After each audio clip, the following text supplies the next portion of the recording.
말미암아 우리가 은혜와 사도의 직분을 받아 그 이름을 위하여 모든 이방인 중에서 믿어 순종케 하나니 너희도 그들 중에 있어 예수 그리스도의 것으로 부르심을 입은 자니라. 아멘. 여러분 혹시 이런 동화를 아십니까? 어떤 임금이 백성들에게 꽃씨를 나눠주고 가을에 심사해서 잘 기른 자는 큰 상을 주겠다고 했습니다. 그러나 반드시 왕이 준 씨앗으로만 꽃을 피워야 했어요. 그래서 백성들은 온갖 정성을 다해서 물을 주면서 키웠지만 이상하게 꽃씨는 싹조차 나지를 않았습니다. 그러자 백성들은 상을 받기 위해서 꽃집에 가서 같은 종류의 새 꽃씨를 사서 왕이 준 씨앗과 바꾸어서 다시 심었어요. 그들의 화분에서는 예쁜 꽃이 피어났습니다. 그들은 모두 임금에게 상 받을 일을 기대하면서 정성껏 그 꽃을 가꾸었어요. 임금이 정해놓은 기한이 찾아 씨앗을 받은 백성들이 저마다 자신이 가꾼 화분을 들고 임금 앞에 나왔습니다. 그렇게 저마다 아름답게 핀 꽃을 들고 나왔지만 이상하게 임금님은 기뻐하지 않고 크게 실망하는 것처럼 보였어요. 근데 어떤 한 소년이 싹도 나지 않은 빈 화분을 들고 두려움으로 떨고 있었습니다. 임금이 그 소년을 부르자 소년은 떨면서 임금 앞으로 나와서 이렇게 말했어요. 임금님, 죽을 죄를 지었습니다. 저는 열심히 물도 주고 거름도 주며 온갖 노력을 다 해보았는데도 이렇게 싹도 피우지 못했습니다. 죄송합니다. 저는 벌을 받아 마땅한 자이니 제게 벌을 주십시오 하면서 울었습니다. 그러자 임금은 아니다. 너야말로 정직하게 꽃을 피웠다. 내가 원했던 꽃이 바로 그 꽃이란다. 라고 말하면서 크게 칭찬했습니다. 임금은 아이에게만 상을 내렸고 나머지 엉뚱한 꽃을 피워가지고 온 백성들은 전부 감옥에 쳐넣었습니다. 알고 보니 임금이 백성들이 얼마나 정직한가를 시험하기 위해서 처음부터 싹이 나지 못할 썩은 씨를 주었던 거예요. 저는 이 동화를 생각할 때마다 바로 이 땅을 살아가는 우리 교회의 모습을 떠올리곤 합니다. 하나님은 분명 타락한 우리에게 썩어질 몸을 주셨다고 하셨습니다. 고린도전서 15장에 나오죠. 물론 그것은 인간의 타락의 결과예요. 심지어 그 몸은 죽은 몸이다 라고까지 말씀하셨습니다. 에베소서에도 나오고 로마서에도 나옵니다. 그건 절대 스스로 열매를 맺을 수 없는 썩은 씨죠. 바울이 그 썩은 씨들의 현실을 이렇게 묘사합니다. 로마서 3장 10절 보세요. 기록한 바 의인은 없나니 하나도 없으며 깨닫는 자도 없고 하나님을 찾는 자도 없고 다 치우쳐 한 가지로 무익하게 되고 선을 행하는 자는 없나니 하나도 없도다. 20절. 그러므로 율법의 행위로 그 앞에 의롭다 하심을 얻을 육체가 없나니 율법으로는 죄를 깨달음이니라. 우리는 율법을 지키는 것을 열매로 알고 있는데 그 율법은 지켜서 하나님 앞에 기특한 열매로 가져오라고 준 게 아니라 죄가 무엇인지 깨달으라고 준 거라는 그런 말이에요. 로마서 7장 18절 보세요. 내 속 곧 내 육신에 선한 것이 거하지 아니하는 줄 아노니 원함은 내게 있으나 선을 행하는 것은 없노라. 내가 원하는 바 선은 하지 아니하고 도리어 원치 아니하는 바 악은 행하는도다. 이렇게 인간은 죽을 몸, 썩어질 몸에 갇혀있는 한 절대 하늘 임금이 원하시는 그 어떤 꽃도 피울 수 없으며 열매를 맺을 수가 없는 자들인 거예요. 단 그 썩어질 몸 안에 예수 그리스도의 영이 들어가서 그들의 삶을 대신 사실 때에만 예수 그리스도의 열매가 그들의 몸인 가지를 통하여 나타나는 거란 말입니다. 예수님은 그러한 인간들의 현실을 어떻게 말씀하셨는지 한번 볼게요. 요한복음 15장 5절. 나는 포도나무요 너희는 가지니 저가 내 안에 내가 저 안에 있으면 이 사람은 과실을 많이 맺나니 나를 떠나서는 너희가 아무것도 할 수 없습니다. 과실을 가지가 맺고 있는데 예수님이 그 가지에게서 떠나버리면 비록 그가 열매를 달고 있어도 그건 죽은 거예요. 그러니까 이 열매의 주체가 누구예요? 열매 맺는 주체. 줄기란 말입니다. 그러니까 이 열매는 가지의 것이 아니다라고 지금 이야기를 하는 거예요. 주님은 인간이 열매를 맺을 수 있는 단 한 가지의 길을 제시하시는데 그것이 예수님에게 붙어 있는 거예요. 연합이란 말입니다. 그렇지 않고는 절대 그 어떤 인간의 삶에서도 꽃이나 열매를 기대할 수 없다는 거예요. 그러니까 인간의 열심과 노력에서 나올 수 있는 열매는 있을 수가 없는 거란 말입니다. 우리의 열심과 노력에서는 어떤 열매도 나오질 않아요. 성도는 다만 하나님께서 은혜를 베풀어 주시지 않으면 저희들의 힘으로는 열매는커녕 싹도 피울 수 없는 그런 피조물일 뿐입니다. 저희 안에 하나님께서 선물로 주신 예수라는 열매가 없다면 저희는 절대 하나님 앞에서 의로운 자라는 칭호를 받을 수 없는 자들입니다. 라는 정직한 그 피조물의 그 처음 자리의 고백, 그 고백을 들고 하나님 앞으로 가면 되는 거예요. 그 사람이 바로 예수라는 꽃과 예수라는 진짜 열매를 들고 하늘 왕 앞에 선 정직한 성도인 거예요. 하나님은 당신의 백성들에게 그러한 정직한 고백을 하게 만드시기 위해서 그들에게 열심도 부리게 만드시고 때로는 한없이 게으르게도 그냥 놔두시기도 하시며 어떤 때에는 그들의 삶 속에서 수많은 실패와 절망과 좌절을 경험하게도 하시고 때때로 그들 속에 사시는 예수의 열매를 나타나게도 하시는 거예요. 그러나 그건 우리 게 아니라 말입니다. 결국 성도는 하나님의 은혜를 오롯하게 드러내고 죽은 흙에 불과한 자신들의 처음 자리를 인정하고 수긍하는 것을 목적으로 이 세상에 창조된 거예요. 인본주의는 이걸 절대 인정하지 못합니다. 받아들이지 못해요. 골로새서 1장 16절 보세요. 만물이 그에게 창조되되 하늘과 땅에서 보이는 것들과 보이지 않는 것들과 혹은 보좌들이나 주관들이나 정사들이나 권세들이나 전부 다 만물이 다 그로 말미암고 그를 위하여 창조된 것이다. 누굴 위하여? 예수가 주되심을 증명하기 위하여 드러내기 위하여 창조된 게 만물이에요. 우린 이렇게 예수에 의해서 예수를 드러내기 위해 창조가 된 피조물임을 자각하고 신의 자리에서 내려와서 제단 아래에서 하나님의 영광과 은혜를 찬송해야 하는 자들인 거예요. 그런데 그 왕에게 상을 받겠다고 엉뚱한 씨앗들을 가져다가 사과나무에 수박, 포도, 배 같은 걸 주렁주렁 달고 있는 거예요. 왕은 그런 열매 절대 원하지 않습니다. 시장에서 사다가 마치 크리스마스 추리처럼 이쁘게 주렁주렁 달아놓기는 했는데 하나님이 원하는 열매는 그런 게 아니라 말입니다. 하나님은 그러한 천국 백성들의 현실을 가르쳐주기 위해서 이 역사와 인생을 우리에게 허락하신 거예요. 하나님은 우리 성도들이 이 세상에서 얼마나 열심을 부려 변하고 성숙하여 왔는가에 대해서는 사실상 관심이 없으세요. 왜? 나중에 다 새 걸로 바꿔줄 거거든요.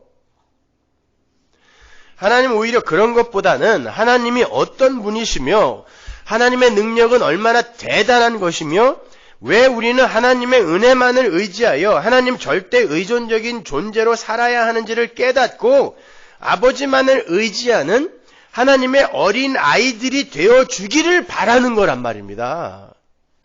어린 아이는 아버지의 손만 꼭 잡으면 세상에 무서운 게 없는 거잖아요. 내가 그 아버지다라는 것을 알아달라는 거예요. 하나님의 언약의 핵심이 뭐예요? 나는 너의 아버지가 되고 너는 나의 자녀가 되는 것. 그게 언약의 핵심 아닙니까? 그거 배우고 가는 거라니까요. 그래서 주님께서도 천국은 어린아이와 같지 않으면 절대 못 들어간다라고 말씀하신 거예요. 어린아이들이 순진하고 어린아이들이 착해서? 아니요. 어린아이들처럼 악당이 없어요. 여러분, 거짓말은 아이들이 태어나면서부터 합니다. 울지 않아도 될 상황에서 지 배고프면요 울어요. 그거 거짓말입니다. 심리학에서도 나오는 거예요. 아이가 알아요. 내가 울 상황이 아니라는 걸 아는데 내 것을 내가 원하는 걸 얻어내기 위해서 울음이라는 걸 방법으로 선택하는 거예요. 그거 거짓말이에요. 애기들 보세요. 울지 않아도 되는데 울먹울먹하면서 엄마 협박하는 경우 많죠. 그거 거짓말이에요. 인간은 날 때부터 악당이에요. 그래서 깔고 안고 싶은 마음을 억누르면서 애 보는 걸 베이비시터라고 하는 거예요. 예, 인간은 나면서부터 죄인이에요. 죽는 날까지 죄만 져요. 천국의 아이들은 하나님 아버지만 절대적으로 의지하는 자들이라는 그런 의미에서 아이 같지 않으면 절대 천국 못 들어간다고 하는 것이지 애들 본받으라라는 그런 뜻 아닙니다. 아이들은 절대 자신이 갖고 있는 선악 구조로 상황을 판단하고 선악의 분별을 하며 자기의 야망을 성취하려는 시도를 할 수 없는 자들을 말하는 거예요. 그게 아이들이에요. 그렇다면 혹여 이 역사 속 인간의 삶에서 하나님이 기뻐하시는 열매가 나왔다고 했을 때 그 열매의 주인이 누구라는 말이에요? 예수님이라는 말입니다. 그렇게 예수님의 간섭하에 예수님이 맺으시는 열매를 우발적으로 드러내며 사는 이들을 살았다라고 하는 거고 그들을 산자라고 하는 거예요. 그들에게서는 반드시 어떤 고백이 나오겠어요? 정직한 그 소년처럼 하나님, 저는 아무리 해도 열매를 맺을 수가 없었습니다. 그런데 어느 날 예수님께서 제 화분에 하나의 미랄로 심겨지시더니 꽃을 피우시고 열매를 맺어 가시는 것을 볼 수 있었습니다. 하나님, 저는 단 하나의 열매도 맺을 수 없었지만 제 화분에, 저라는 화분에 들어오신 예수의 열매가 여기 있으니 이 열매를 받으시고 부디 저를 용서해 주세요. 이게 씨 뿌리는 자의 비유란 말입니다. 이게 바로 진짜 열매를 맺는 자의 삶 속에서 나오는 고백인 거예요. 그게 십자가의 의미를 아는 자의 고백인 것입니다. 십자가가 뭐예요? 하나의 미랄로 썩어 죽어버린 예수에 의해 우리의 삶 속에 하나님이 기뻐하는 열매가 열리게 된다가 십자가 구원 아닙니까? 그걸 아는 자들은 진짜 열매를 맺는 씨는 예수밖에 없구나. 그 제라, 하나님이 원하시는 그 여인의 후손은 예수밖에 없는 거구나. 그걸 아는 거예요. 그게 씨거든요. 그런데 그러한 이들의 마음속에 내가 다른 사람과 비교해서 이 정도의 수고를 더했으니까 난 상을 받아서 마땅한 사람이야 라는 마음이 들까요? 로마서 8장 9절 보세요. 만일 너희 속에 하나님의 영이 거하시면 너희가 육신에 있지 아니하고 영에 있나니 누구든지 그리스도의 영이 없으면 그리스도의 사람이 아니라. 또 그리스도께서 너희 안에 계시면 몸은 죄로 인하여 죽은 것이나 영은 의를 인하여 산 것이니라. 예수를 죽은 자 가운데서 살리신 이의 영이 너희 안에 거하시면 그리스도 예수를 죽은 자 가운데서 살리신 이가 너희 안에 거하시는 그의 영으로 말미암아 너희 죽을 몸도 살리시리라. 이거 아주 중요한 구절이에요. 잘 분석해 보세요. 여기에 보시면 몸, 소마라는 게 나오고 영이라는 말이 나와요. 푸뉴마, 영. 근데 우리 안에 그리스도가 계시면 몸은 죽은 것으로 판명이 나고 의라는 것 때문에 영이 살아있는 존재로 드러난대요. 여기에서 말하는 의는 물론 바울이 3장 21절에서 말씀하신 예수 그리스도의 그 의를 이야기하는 거죠. 그죠? 하나님이 준비하신 예수라는 의. 11절 보세요. 우리 안에 들어오신 성령에 의해서 우리가 비로소 산자가 되는 거고 그 산자들의 삶에 하나님이 원하시는 열매가 맺힌다는 거예요. 물론 그 안에 사시는 성령에 의해서, 그래서 신자에게 요구되는 열매가 성령의 열매인 거예요. 갈라디아서 5장 22절. 성령의 열매는 성령이 맺으시는 열매예요. 성령이, 소유격이 아니라 주격이란 말입니다. 성령이 맺으시는 열매.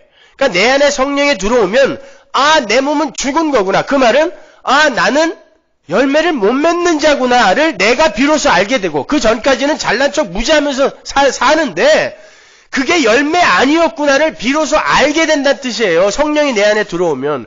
그리고 내 안에서 열매를 진짜 맺으시는 분은 성령이구나를 알게 된다는 그런 뜻이란 말이에요. 지금 이 구절들이.